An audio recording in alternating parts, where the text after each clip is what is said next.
you. Thanks for tapping in on Tap Keg podcast, where we look at different perspectives of sobriety and mental health so that you can take something, implement it into your own life. Here, we believe there's only one right way to sobriety, and that's the way that works for you. I'm RJ Zimmerman, and I am very excited to be joined by Lindsay Villandry, who is a certified addiction counselor, someone who is in long-term recovery, and also a content creator over at youtube.com/recover from addiction. How are you doing today, Lindsay? I'm good. Thank you so much for having me. I'm really excited to be here and talk to your guest. I'm excited to have you here because, you and I connected on social media, and seeing your videos and what you're doing, it's very much similar to what I want to spread and give people that hope and that cheer. And it's been really fun to connect, and I appreciate that. So Yeah, for sure. for people that don't know you, Lindsay, could you give us a little bit of a background into yourself? Yes. Where do I start? Okay, so I'm Lindsay and um gosh, I'm in long-term recovery from you name it, alcohol first. Um, and then every type of pill, every type of drug to heroin to fentanyl. And then I got sober when I was 23 or turned 24, but right after I had a prison stint and when I was 23. So I had a lot of consequences in my drinking and drug using. And I didn't have one rock bottom. It just kept going. Kind of like a process and accumulation of those things. But I got sober when I was 24. I just couldn't take it anymore, just everything. And I finally realized this is the end of the road. Like, I cannot have a normal life. I cannot live life just however I want to at all. At the same time as, because I wanted to have my substance or substances that I thought I was going to find a perfect cocktail of drugs and or alcohol that would enable me to kind of just function like all the time. And I Yeah. never found it. I really tried. But that was literally my goal. I remember thinking that in my head. And now when I look back at it, I'm like, oh my gosh, like all that brain power and energy that I used on that, it's better spent doing something like this, right? Like what we're doing now. But I realized that I didn't really know what life was about. I mean, who really does, right? But I really was just Yes. lost. I was lost. But I don't think I knew that. I think I just didn't want to grow up. And so this was like, I'm going to do whatever I want. Life is just going to figure itself out. I don't know. And then you just start getting older. Well, I started getting older and realizing like nothing's changing. It's just getting worse. So, I went to jail 11 times, and it's like, a lot of people ask me, not people in recovery usually ask me, why did it take you so many like, why did you keep doing that? And I'm like, I wish I could tell you, but I can't. And so it doesn't even matter, but it's just interesting to hear other people's perspective on that. But yeah, so I got sober when I was 24. I went to a treatment center in not West Palm, North Palm. I guess it's like really the same thing. I don't know. So on the other coast. So I'm in Florida, on Tampa side. So I'm on the West Coast. So I traveled all the way over there. My dad took me to treatment, and I stayed. It was like a really expensive rehab. I had no idea, but my mom had good insurance, and I was young then. It was under 26 for the Obamacare or Affordable Care Act, whatever it's called. And so I went over there 30 days, and I was like introduced to these huge NA groups, and with people with like 30, 60, 90 days, 120 days running these groups. And I was like, what? Like, it was just nothing I've ever seen, and I'm like, this is kind of cool because there's a lot of young people.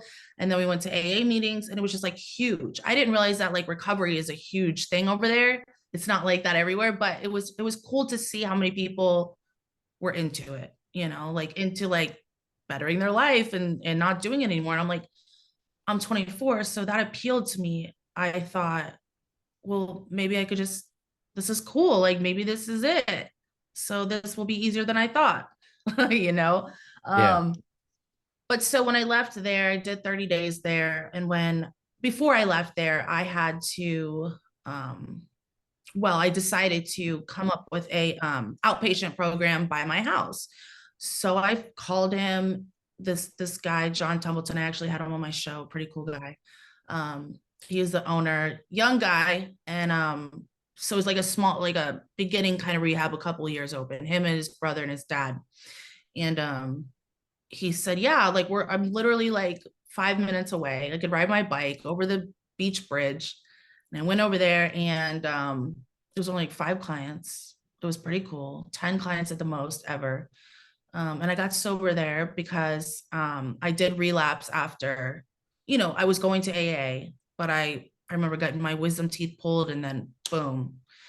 And so I had to go back inpatient there. I was doing outpatient first, and then the owner is like, John's like, you're gonna spiral out of control real quick. And I was starting to. So I took him up on the offer. He was like, whatever, I don't know what your insurance is covered, it's whatever. Like, they were so kind. They're like, just get your ass in here. And so that's like where my actual journey started. I know it started on the other coast and the other rehab, but I don't think like things started coming together in my mind until that point. And I started and made my roots in AA, and that's, I went to all the meetings, like I started going every day like a maniac, and started finding people there that were my community, because that's what I needed. And over the years, well, actually, when I had a year sober, I went and I worked for him at that rehab. And so I worked there a couple of years. I got certified as a certified behavioral health technician, a CBHT in Florida. And so that was like a year working in treatment center and all that stuff. And then I went to another treatment center and I met a husband there. I met my ex-husband there. He was a counselor, and then they were training me to be a counselor. And so like life was good, right? I'm like coming on 3.5 years sober, and I relapsed with my ex-husband. And I relapsed hard. Like, this is where like the needles and all the other stuff came in that he had experience with, but I really didn't. And I was like really against it, obviously. And then I was like, okay, well, running out of money and it's cheaper and just all that stuff that happens that I never thought. So I had like a whole nother level of shame about to be upon me, right? But I didn't know. And I stopped eventually, but I had to get away from him. We couldn't do it together.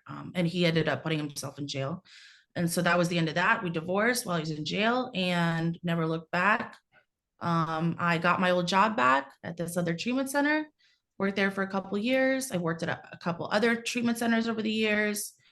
And I've done every single, like almost every single job position in a treatment center, like insurance, admissions, like billing, like all this stuff. I was like, oh my God, this is crazy. There's so much to it. And so I didn't want to go back to counseling, but the owner of the treatment center was like, you need to go back and get your certified addiction counselor. You have like half of it done. And so I was like, yeah, maybe I am a good counselor. And he's like, yeah, we'll put you in this position. And so it's like me and another guy like running this treatment center. I work with him now at this other treatment center. We both left, and he pulled me over here. So I work in a treatment center that's not a treatment center. It's in-home addiction treatment. So I go to the client once a week. It's pretty cool. It's pretty progressive, I guess you could say, in terms of addiction. And I thought, oh wow, I don't know about this, but it's working very well. I had the clients for a year, so it's pretty cool. I've had like multiple clients graduate. It's pretty cool. So now what do? I just started playing on Twitter one day, like maybe 2 years ago. I don't even know it was that long ago, maybe a year and a half. And I made a recovery Twitter, and I was just like, oh, I'm gonna post cute little graphics and like, I don't know, just play around. And I didn't really go on it much. And then I started to get into it, and I don't know why, what really happened. I just started posting more and getting to know people. And I was like, this is wild. Like, this is a big community, and people are pretty cool. For the most part, right? So Yeah. so that's kind of how it started. And then I remember I had a friend that was into YouTube, and he was making a lot of videos and stuff. And he's like, why aren't you doing videos like that? You could be, instead of just writing posts. And I'm like, I don't know, I'm a little self-conscious. I don't want to, like, I don't know, like how I look or whatever. I just saying, he's like, what? I was like, I don't know. So I just was like, F it, I'm gonna do it. And I got good feedback. And so I've been doing it. I took a couple weeks off because I have so much stuff and I can't, it's like I try to divide all my attention and it doesn't work. So I have to like go back and forth. But I think that's pretty much, I don't know. Ask away any Yeah. questions. I probably forgot a lot of stuff, as Well, always. I hear you completely with the life like starts to get more. And so it's like, what is going to take the, priority? What's going to take a little bit of a backseat for a little bit, but then noticing that things are taking a backseat and now you get more time. That's when, you can start to add things in. And that's been important for me in, especially like as I'm really discovering myself past, the drinking and everything, is what in my life adds to it. And then there's obviously things that are always going to happen in life that kind of take away from, or take some of your attention and time away. So those things that add to it aren't going to be there every single day. But noticing that those things aren't there, how can I get back to them to be able to feel that fulfillment? Like that's such a powerful thing to be able to take stock of your life and, take that inventory. And I think sometimes we forget that Yeah. you can actually do that and it's a good thing. And life doesn't just have to be happening, right? You can actually take life and make things happen. Beautifully said. I think that I forgot about it for a couple of years. And then a few weeks ago, I'm like, hey, I don't want to go on the internet today. And I was like, I made it like half a day, but I was like, I can choose to do whatever I want. And it was just like funny because I'm like saying Yeah. this to myself and I'm like, duh, Lindsay. It's like, what is good for you? Like, you don't have, you don't have to do anything. So that was cool, And that's a great point too. Like these lessons that we learn, right? Sometimes we take them for granted and we just kind of like forget them. And then it's like, oh yeah, I can actually do this thing. That's right. I remember that now. How did I forget that? I do that all the time. It's like, I don't know if people think I'm joking when I'm like talking about it on YouTube or whatever. I'm like, oh my God, like just obvious things that like I forget all the time. And I'm talking recovery all day and it doesn't matter. I still am like, oh, that's right. Something so simple, it's Yeah. wild. Yeah, Everyday that experience though. absolutely. I listened to a lot of different like business and then, you know, uh I guess I'll call it holistic health, like Mhm. podcast stuff like that. And something that they talk about is like the curse of expertise. Like when you gain this knowledge that is, you start to get beyond the basics. Sometimes you forget just those basic level things because you've moved past that. So you've had to take your knowledge and then just like add it too. So sometimes we can kind of forget some of those basic things. So when we come back to them, it's like, oh yeah, yeah, that is the first part. That is the first step, right? So So true. I like that. I've never heard that before, but it's like I'll get to the point where I'm like, all right, back to the basics. I forgot about the basics. It's like, what? That's crazy. and for people who are athletes, like this is huge. This is why you teach fundamentals at every single level, because Oh without yeah. those fundamentals, you can't build on the skills above it. So you get back to doing things the right way, the simple things. And then all of a sudden you see those more advanced skills start to get a little bit better. That's something that I love to do, is like take things from that a lot of people have experience with. Like even at a young level, you were taught the fundamentals again every single year, like let's say fifth grade, sixth grade, seventh grade, and Yeah. so on. And it can be the same thing where you relearn those fundamentals so that you can start to do those more advanced things. And i I go through that a lot of the time too. Like I go through cycles of journaling where I'll go for like 4 or 5 months of journaling every single day, and then I'll take like 2 months off because I'm just like I just can't right now. and Yeah. then i'll and then I'll go like 2 3 times a week for a little while, and then I'll ramp it back up to every day. And it's like, that's just, I don't know, I feel like that's a cycle, right? Like I do it too. That's funny. Yeah, I do the same thing. it's like I just forget about it or something. I don't know. I'm like, later. And then I'm like, maybe not for a while. It's fine. It's okay though, right? So Yeah. It's what works for us in that moment, right? Not everything is going to work the same right. at every single moment. There's going to be things that work and things that kind of have that gap a little bit. But Yeah, um, true. that's kind of when you embrace that, it can be the fun spice of life. Like, Yeah, what's it going to be this month? What's it going to be next month? Like, who knows? There's some fun in that when you embrace it. that's so true. That's very true. I like that. Yeah. So you were mentioning about the in-home recovery that you're doing now and how that's a little bit progressive.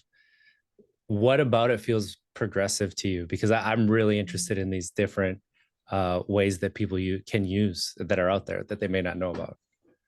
I will, I don't like to say the company that I'm associated Yep. with, not for any reason, just because I don't want to ever represent or anything, right?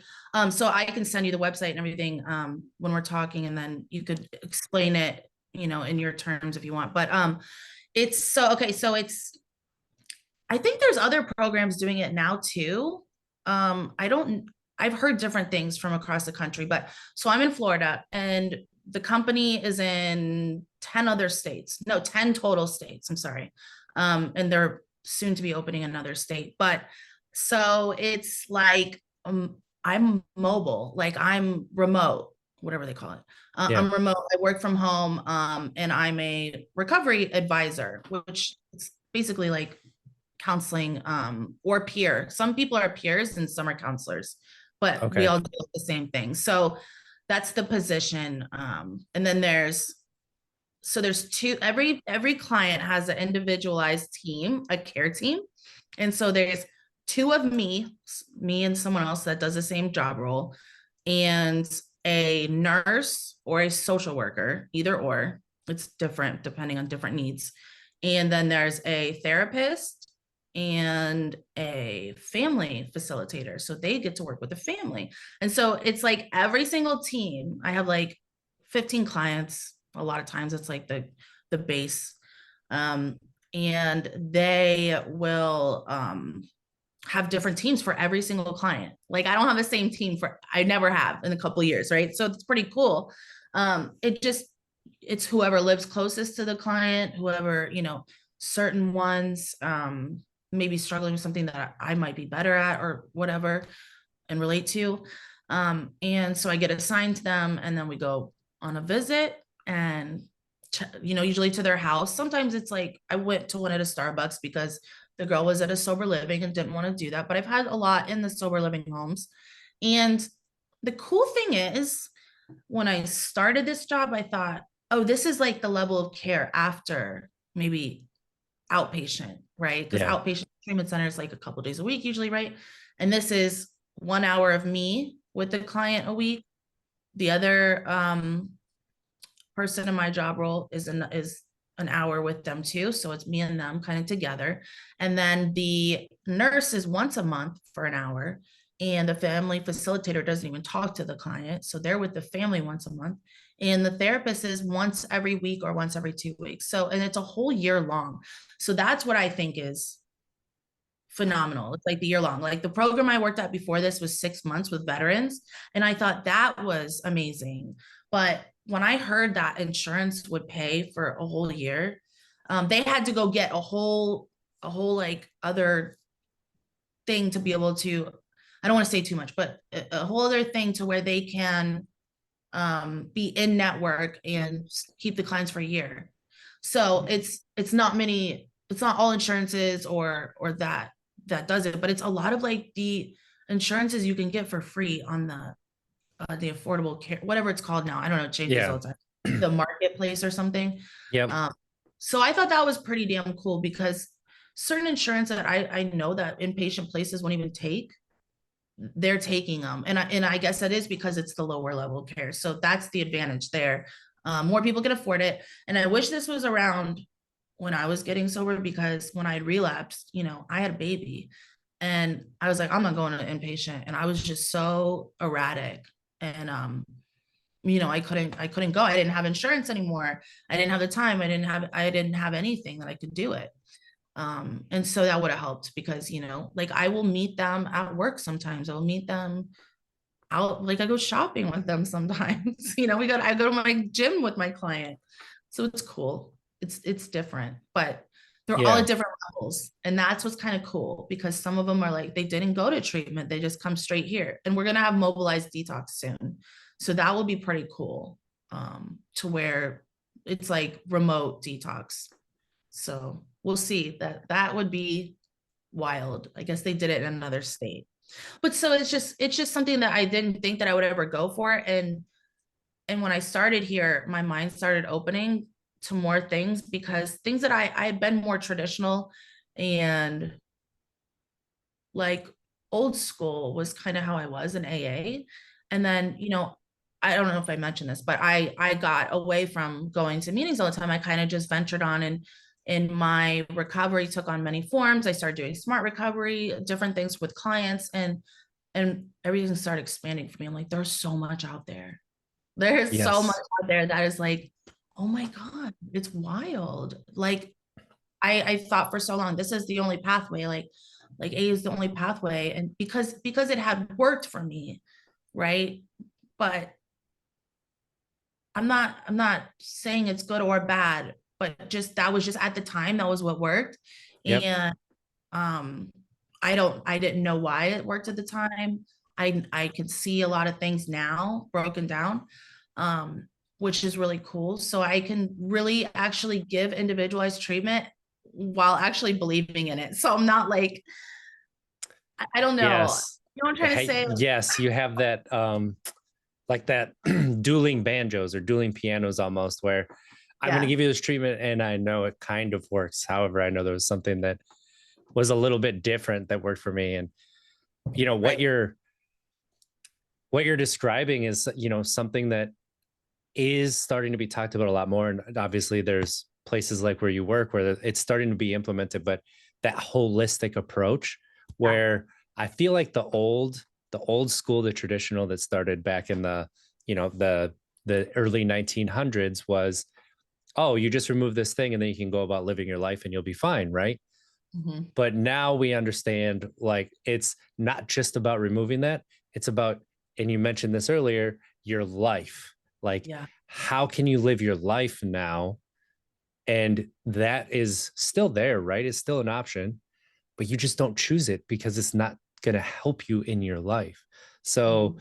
you showing people, oh, you can go do this and it might look a little bit different, but it's not like you can still have fun and not drink. Like that is such a myth, is that you give up like just alcohol or whatever it is, and oh, I'm not going to be able to have fun now. How am I going to be able to go do this thing and not have that and not have fun? And the truth is, maybe you don't go do that thing anymore, but are you actually going to miss it?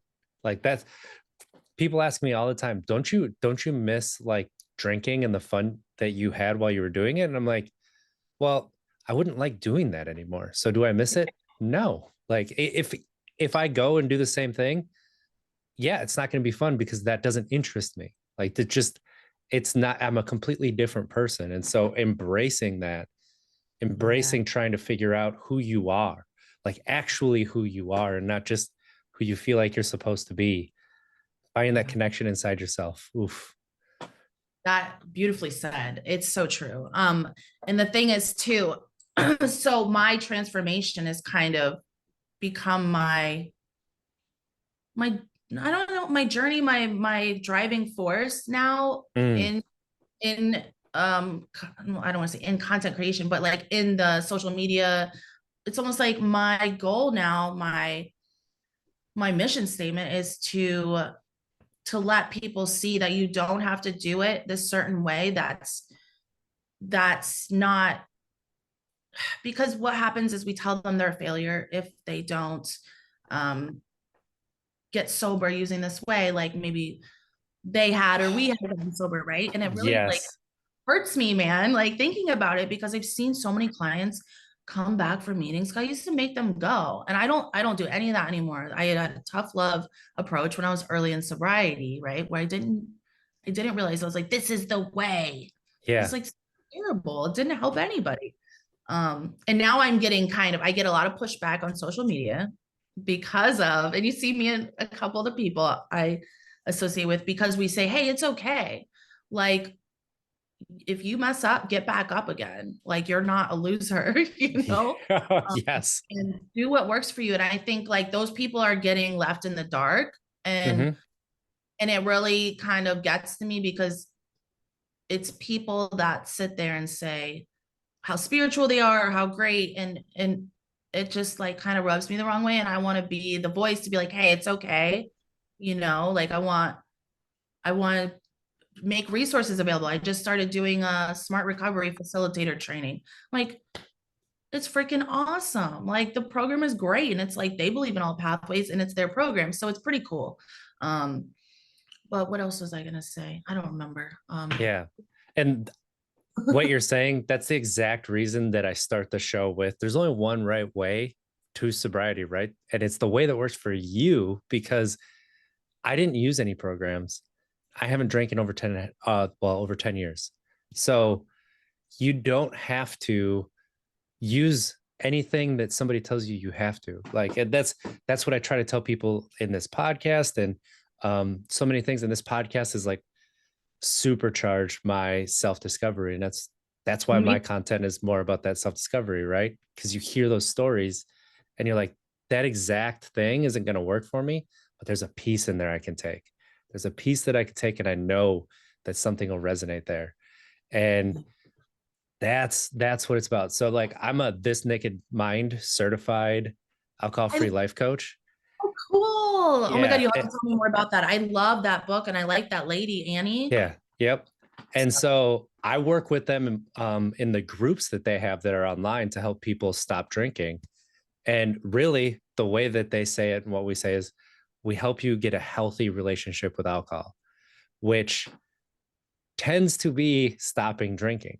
Yeah, right. So, and like, it's a year-long group, same thing. Like, there's 6 coaches per group, and it's 1 hour a day you get with each coach. And there's usually 1 or 2 coaches that you resonate with. So you'll see the same people kind of come into your meetings, but you'll switch meetings with people, and you'll get, in front of different people and stuff like that. And it's a different way of approaching it. But it's like you're saying, like, having all of these different ones, there's some that are going to resonate with one type of, just ways to get sober, like journeys, right? Of these philosophies. That's the way. That's what I wanted to go with. And that's okay. Like, go to what resonates with you. There is no wrong way. And Right. that's what I want people to know. Yeah, I want to say I just remembered something that is pretty crucial in my recovery, is that when, because I was heavily involved for years. I even went to 2 meetings a day, and I even, I was chairing meetings, I was doing everything, and that was kind of like my ego. I was, Mm, I didn't realize it at the time, and that did lead. I think it had a big part to do with me picking up again, because I was so of this mindset of like, I know everything, and um egotistical, but I don't know how else to, what other word to use besides that. I just, you know what I mean? Like, yeah. then I fell on my ass. One of my friends described it as egocentric, Yeah. like, because there's egotistical where like it's all about me, and then it's egocentric, like how things can kind of impact me, and then you get Yeah. so yeah. Very. I think like egocentric would be a good word to describe what you're describing. Yeah. And so, you know what? When I got sober again, and I did go back to the meetings initially. And then, my just like started changing, like I started learning more about other things. I had clients that, seeing their experiences and seeing that they get sober other ways, I could no longer sit there and see these people in front of my face and be like, you can't get sober. That's not real. That's kind Mm, of what I feel like people are saying. It's like, you're no, like, I see you right in front of me that you use a different pathway and that you're doing great, but I'm just cognitive dissonance, just like, you don't exist or whatever. It's just like so crazy yeah. to me. But people told me you're gonna relapse. when I stopped going to meetings as much, and I felt such guilt. I don't even know how to describe it. And it was like a good year long to where I'm like, can I trust my own thinking? They say I can't trust my own thinking. They say like I have a thinking problem and that I stay away from this. And so I was like tripping, like thinking like I can't even trust myself. I'm a year sober, but I'm like, if I don't do this anymore, then I'm gonna fall my ass. And then what happened was the people kept coming at me like that. And it really like hurt me, like they really kind of jumped on me and made me feel like I'm bad or something, or I'm like making a mistake. And I said, you know what? I finally like just stood up to it. Cause at first I was like, I don't want to tell people I'm not going to meetings. I was like scared of being judged. And that's so crazy to me. And I don't want to feel like that. But that drove me out even more. It made my decision much easier when I saw the feedback of where people are telling me like, you're stupid basically, and you don't know what you're doing. You can't live your own life. We need to be there. You need to, whatever, I hate that. Yeah, like that Damaging. evangelizing, right? Like the what that way. And Yeah. this is where I think like a lot of people, they get stuck in their ways because they get something that helps them, right? That makes them feel better about themselves. And they start identifying with that. Yes. Oh, Right. you said it. Yes. Yeah. And when you identify with something, now you can't go outside of it, because if you go outside of it, you're attacking your own identity. Yes. And so Yes. you're going to respond with anger. And that's what we're seeing a lot in society right now, is we're identifying with these things that we shouldn't really be identifying with, because they're actually not us. Like these external things that we're bringing, we're like, well, this is me, and it's my personality. And that becomes armor, and it closes our mind off to everything else, because if I look at something else, then I'm attacking myself. I can't do that. And you're attacking me if you don't agree with what I did. And that, Yep. that when I figured out that I remember saying it to Adam, my friend Adam on X, and I said, oh my God, it's because it's identity. He's like, yeah. And I was like, well, what do you mean? Yeah. I was like, I just feel like I figured it. It's like, I kind of thought I told you that. And I'm like, I don't know. I finally like, it just registered to me that, and it's the same with like everything. Like you said, like political Yes. identity. I'd be like, why is everybody so mad? Like, why do they feel like, why is it a fight between us as people? It's not about the issues. It's about you, and like, I don't know. And so that's what I'm experiencing now on X. And I'm trying to I don't want to be that person, even though I want to like say something back. I don't want to be that person. I don't want to be like them, And so that's took a lot of change within me to like learn how to respond. And I still catch myself wanting to be like an attack, but it doesn't help my cause or my recovery to do that. So it's And interesting. how does it help your mental health if you attack too? Bueno. That's really the biggest. Yeah. I don't like being angry. I know I'm gonna get angry. Obviously, it's like a normal human thing. But when I start like attacking people, that's the old me. Like I was aggressive, or passive aggressive. Like it was like one extreme to the other, not ever assertive. And I learned how to be assertive years into recovery. It took me a while, and I'm still learning.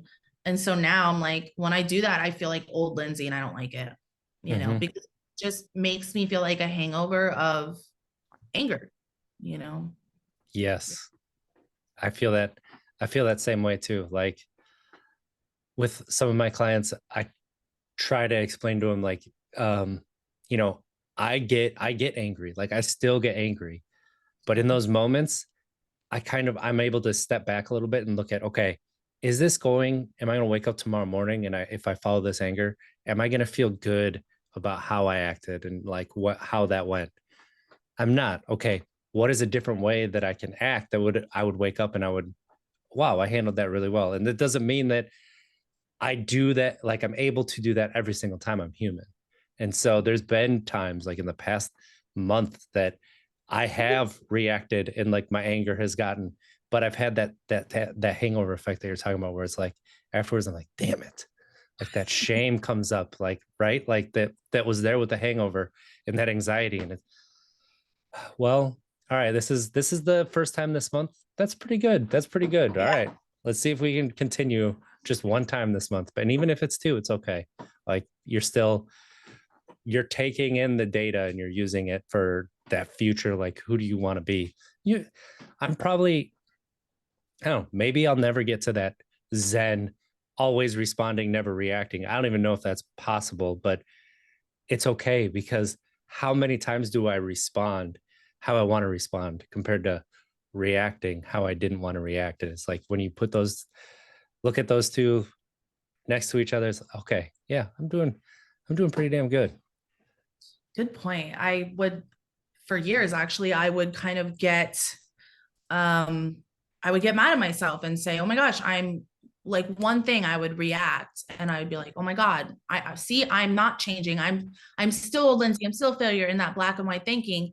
And so that was another thing, trying to, like you just said, well, I'm making progress. I'm making progress. It's like, I'm not going to be perfect. Why would it's like, why would I expect myself? So, that the cognitive distortions they always would get me. And now I can recognize it and more easily, not always, but right. But all right, even, yeah, after the words though, instead of just like going into the shame, and you can recognize like where it happened. Oh, I didn't want this to happen. That's still recognizing, right? Like that's what I like to tell people is, especially at the beginning, you're probably not going to catch it in the middle. That's okay, right? You're not going to catch it before it happens, especially. But if afterwards you look at it and you're like, oh, this is kind of the point where I wanted to change that behavior. Now you recognize it. And that's the first step, right? That is it. Once you recognize it, now you're aware of it. And before you weren't, because you didn't know. It's that blind spot. You don't know what you don't know. Yes, exactly. So true. So true. When it came to learning to be assertive, what was something that really helped you to like start down and express that assertiveness? Good question. And it just popped in my head that when I started working in the rehab, I had to live with the females. Like it was a big, I was like the house mom. And so, and I had a room in the big house, like with like 8 other ladies.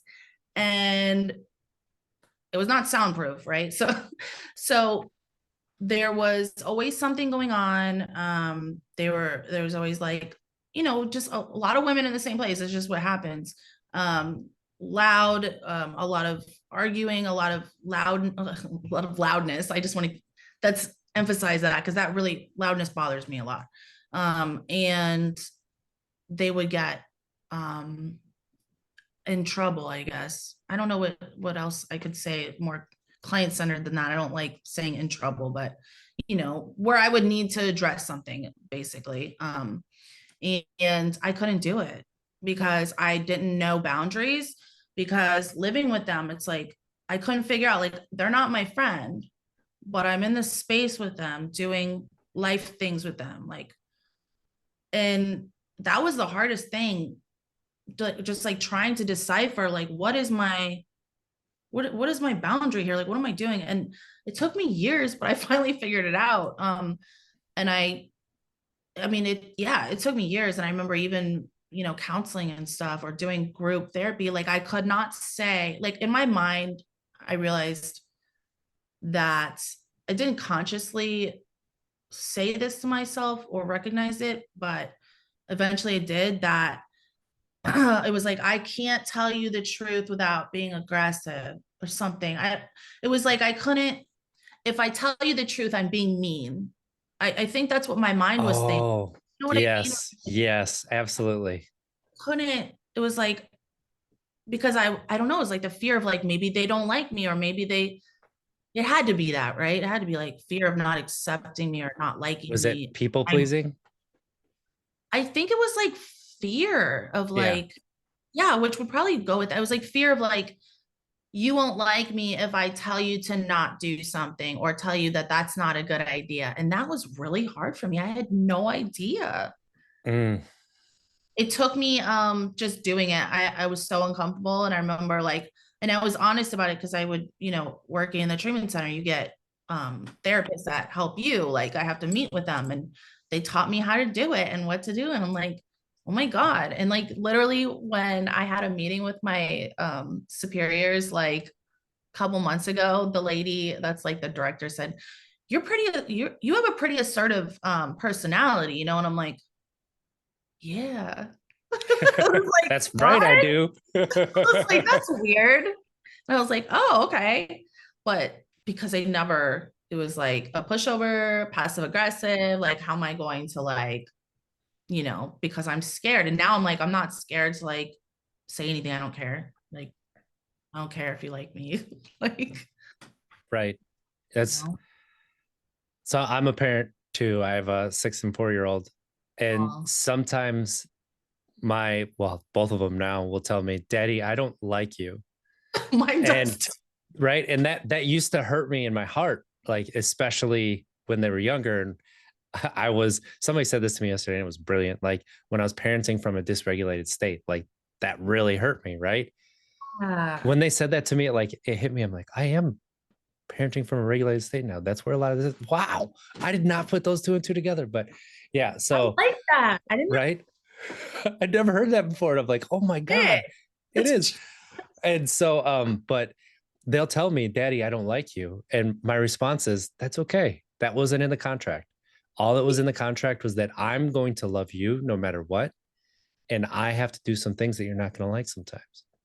yeah. And they'll look at me like, what? And I'm like, it's okay. You don't like me. You're not always going to like me. I don't expect you to. In fact, if you do, I'm probably doing it wrong, to be honest. Oh, mine is 7. He just turned 7 in December, and it's the same thing.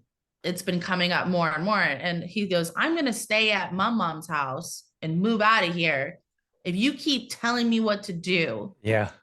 And he's like, you're being mean because I'm telling him, like, hey, you got to like brush your teeth, Right. like a freaking standoff. Like, sometimes, like, It is. Yep. And the brushing of the for teeth thing. him. And I'm like, I'm going to teach you how to grow up and be an independent man. Because that wasn't how I was brought up, was like everything was done for me, and I feel like that caused a lot of issues, Yeah. not to say anything bad about my parents. They didn't know. It's weird how we overcorrect from like our parents. And so they were doing it from their parents.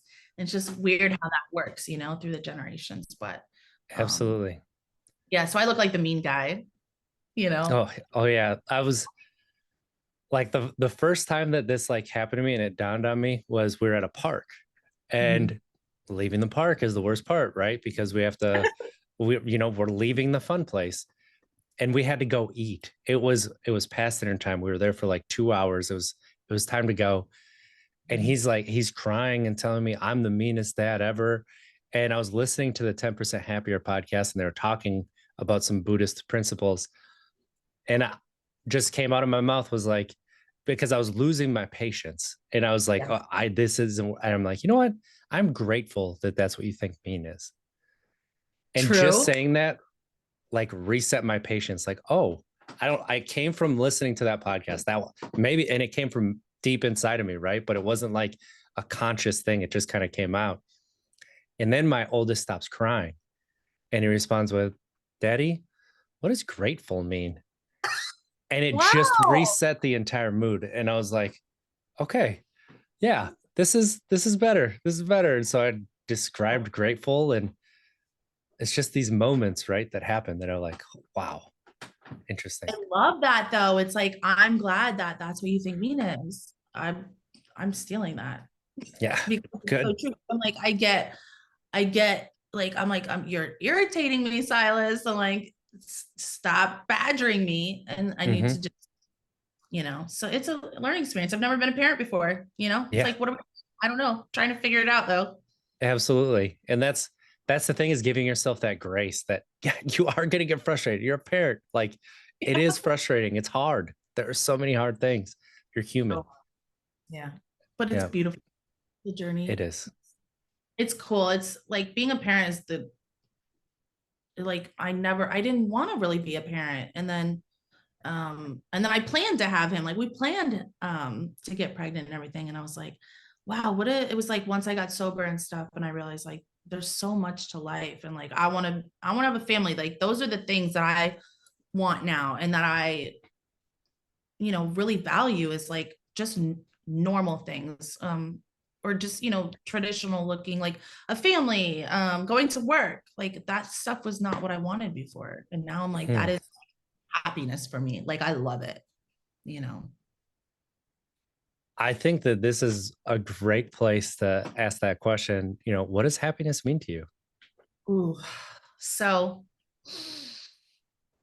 a couple of weeks ago, I was watching something. I don't remember who it was, and he was saying happiness is growth. It's like the constant not bettering yourself, but like the struggles and like the challenges and like that the growth, that's where it is. It's in that. And pushing yourself to do that. And I was like, so true. Like, because it's not a permanent state, obviously. I used to think it was. I used to think like you're either happy or you're not, right? Yep. And so now I like to say content, but it's hard when you say content. Some people don't know. They're like, what do you mean content? Like you don't want more out of your life? I'm like, no, I'm okay in this moment. I'm happy with myself. Hmm. I just I'm not gonna stop trying to better myself in my life and be more connected in whatever I do. So I think it's like a constant thing because like he said, think about like think about like if you're a king or something, like eating all the food at the end of the table, the big long ass table, and he's like, what do you have to do? You have everything. Like, you don't have to do anything all day. Like, you don't work Yeah. towards it. Like that's why I love having projects now, just like little things. And I'm like, that's why I'm so content that I never was before. The kind of Mm. huge part of my sobriety is like I never finished anything before. I never completed anything. It was like, okay, if I didn't like something, I was just like, I'm leaving school, I'm dropping out, I'm not doing this because I don't have to. And I no longer feel like that. Like it's interesting because like now I'm like, I finish things and I like reach my goals and it's crazy. But only practicing that has gotten me to realize that. So like doing hard things that I never thought I could do and like going through the steps. And then I'm like, I get a little more confidence because I'm like, oh my God, look what I did. Like I really stuck that through. I'm like, that feels good. I'm gonna keep doing that. So I Yeah. just love And that's the reason I asked you that is because I have found so often when we think about, and this was including me too, like happiness it. is Mhm. that state of life that you're just always in, like that you have. And oftentimes when people answer it, what they're answering with is like excitement. And Mhm. so trying to be in that constant state of excitement, you can't be in that, right? And sometimes they come back with the definition of joy. Like that's what happiness is. And there's truth to that, right? Joy is it's a very happy emotion and feeling to have. But what I've also come is using the same word as that contentment. That doesn't mean that I'm going to stay where I am. It's just I'm present right now and I'm okay with this present. And that piece that comes with that, like when I had that realization, it was just like, oh, this is probably what happiness is that people talk about.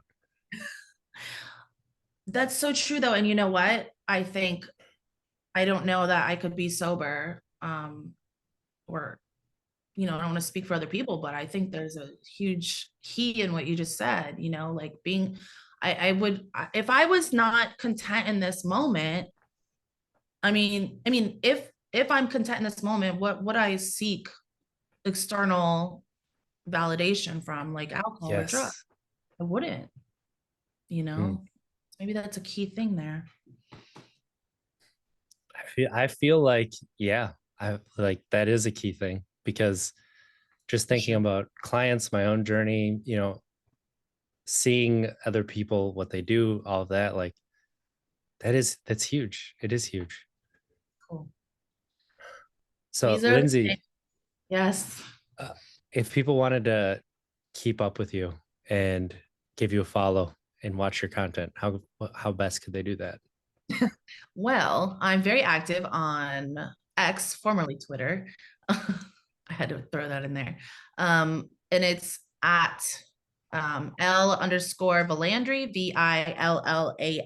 Villandry. I'm on the Facebook at Lindsay Villandry, Instagram.